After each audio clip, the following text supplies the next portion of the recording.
Jérémie, chapitre 11.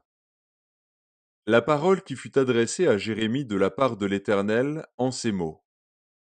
Écoutez les paroles de cette alliance et parlez aux hommes de Juda et aux habitants de Jérusalem.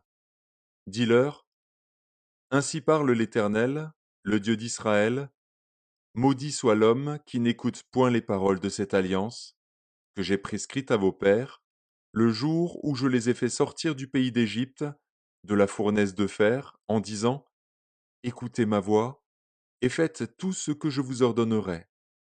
Alors vous serez mon peuple, je serai votre Dieu, et j'accomplirai le serment que j'ai fait à vos pères, de leur donner un pays où coule le lait et le miel, comme vous le voyez aujourd'hui. Et je répondis, Amen, Éternel.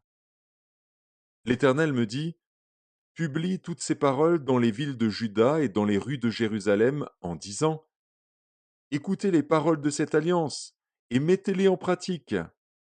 Car j'ai averti vos pères, depuis le jour où je les ai fait monter du pays d'Égypte jusqu'à ce jour, je les ai avertis tous les matins en disant, écoutez ma voix.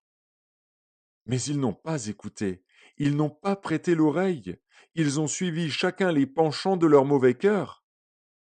Alors j'ai accompli sur eux toutes les paroles de cette alliance que je leur avais ordonné d'observer et qu'ils n'ont point observées. L'Éternel me dit, il y a une conjuration entre les hommes de Juda et les habitants de Jérusalem. Ils sont retournés aux iniquités de leur premier père, qui ont refusé d'écouter mes paroles, et ils sont allés après d'autres dieux pour les servir. La maison d'Israël et la maison de Juda ont violé mon alliance, que j'avais faite avec leur père. C'est pourquoi ainsi parle l'Éternel. Voici, je vais faire venir sur eux des malheurs dont ils ne pourront se délivrer. Ils crieront vers moi, et je ne les écouterai pas. Les villes de Juda et les habitants de Jérusalem iront invoquer les dieux auxquels ils offrent de l'encens, mais ils ne les sauveront pas au temps de leur malheur. Car tu as autant de dieux que de villes, ô Juda, et autant Jérusalem a de rues, autant vous avez dressé d'autels aux idoles, d'autels pour offrir de l'encens à Baal. Et toi, n'intercède pas en faveur de ce peuple, n'élève pour eux ni supplication ni prière, car je ne les écouterai pas quand ils m'invoqueront à cause de leur malheur. Que ferait mon bien-aimé dans ma maison? Il s'y commet une foule de crimes. La chair sacrée disparaîtra devant toi. Quand tu fais le mal, c'est alors que tu triomphes. Olivier verdoyant, remarquable par la beauté de son fruit, tel est le nom que t'avait donné l'Éternel.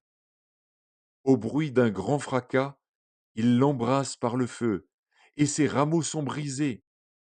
L'Éternel des armées, qui t'a planté, appelle sur toi le malheur, à cause de la méchanceté de la maison d'Israël et de la maison de Juda, qui ont agi pour m'irriter, en offrant de l'encens à Baal. L'Éternel m'en a informé, et je l'ai su. Alors tu m'as fait voir leurs œuvres. J'étais comme un agneau familier qu'on mène à la boucherie, et j'ignorais les mauvais desseins qu'ils méditaient contre moi. Détruisons l'arbre avec son fruit, retranchons-le de la terre des vivants, et qu'on ne se souvienne plus de son nom. Mais l'Éternel des armées est un juste juge, qui sonde les reins et les cœurs.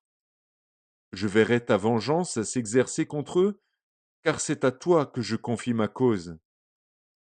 C'est pourquoi ainsi parle l'Éternel contre les gens d'Anathoth, qui en veulent à ta vie et qui disent, ne prophétise pas au nom de l'Éternel, ou tu mourras de notre main. C'est pourquoi ainsi parle l'Éternel des armées. Voici, je vais les châtier. Les jeunes hommes mourront par l'épée, leurs fils et leurs filles mourront par la famine. Aucun d'eux n'échappera, car je ferai venir le malheur sur les gens d'Anathoth, l'année où je les châtierai.